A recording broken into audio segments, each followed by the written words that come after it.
So ito na guys, open na natin ang panibagong budol ng mami namin.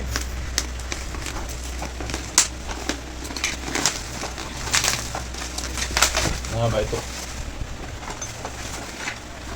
Dun-dun-dun. Dun-dun-dun. Woo! 2, don't touch. 3, 4, 5, 6, and what's this? And this one, and this one. Don't play with it. And this one, and oh, are you ready? 1, 2, 3. Wala nga lang siyang manual. So, guys, bubuin natin siya. Search na lang tayo doon sa page na pinagkunan. Yun guys, babatay lang tayo sa kung anong meron sa picture. So, try natin buuin. I think this one is for... Okay.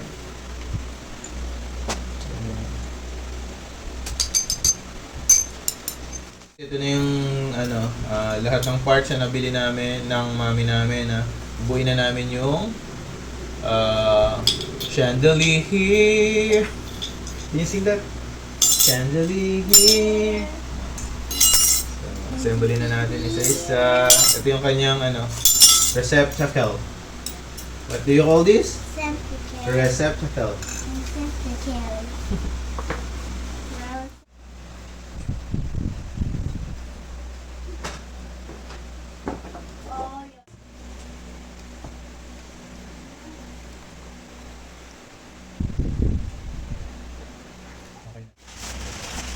So, nabuna natin ito guys. Next na natin yung pinaka-hanger niya. So, pasok.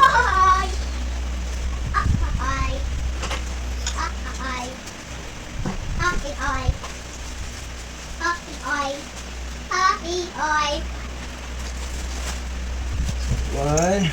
Yan yung pinaka-maiksi. And then, tingnan nyo lang guys, ang gagamitin nyo yung maiksi. Kasi ito para sa base.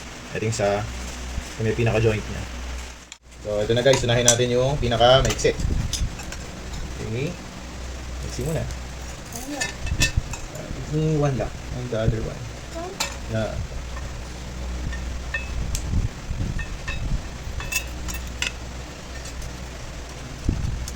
Okay, so lockwasher muna, saka yung nut. Then, sunod natin yung pangalawa. Yung pangalawa sa mahaba. Longest one. This one? Where's the lockwasher?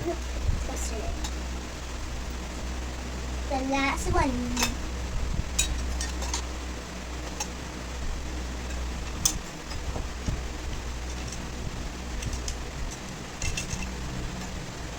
Ayan guys, higpitan nyo na lang yan mamaya.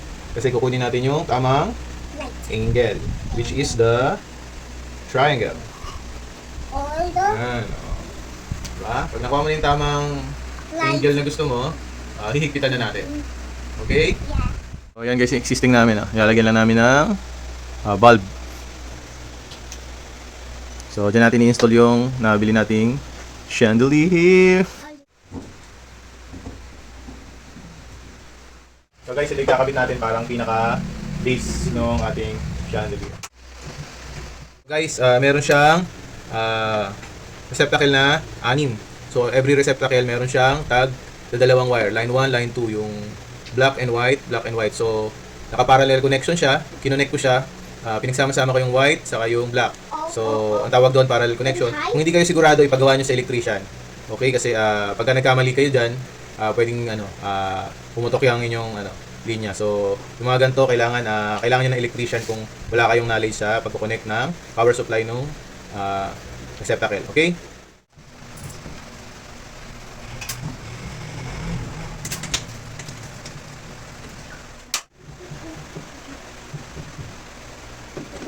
Okay na guys, nakikabit na natin siya. So, lalagyan na natin siya ng bulb.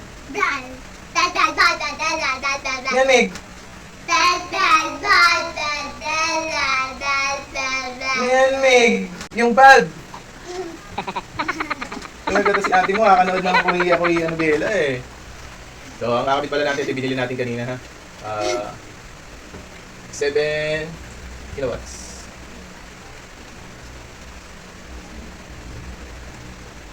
Ayan, try mo nga, Nick. Sa gitna. Wow, turn it off. Give the other, ba? Ayan. Okay, give me. Ay, siya din naman may heart din daw. Heart din daw. Heart! Wow! Magkapatid nga kayo.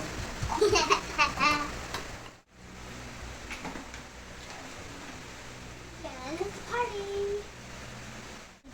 Go. So, there you have it guys. Nakabit na natin yung mga bulb. Actually, yung mga bulb na yan, warm bulb siya. So, 7 watts. So, choice nyo yun kung gusto nyo daylight yung liwanag o yung yellowish, warm. Kung ilang watts ang gusto nyo, katulad nilagay namin, 7 watts. So, kung hindi kami mag-okay sa sobrang liwanag nyo, baka magpalit kami, bababaan namin yung watts. So, we're going to try na. In 3, 2, 1. There you have it guys. Thank you, guys.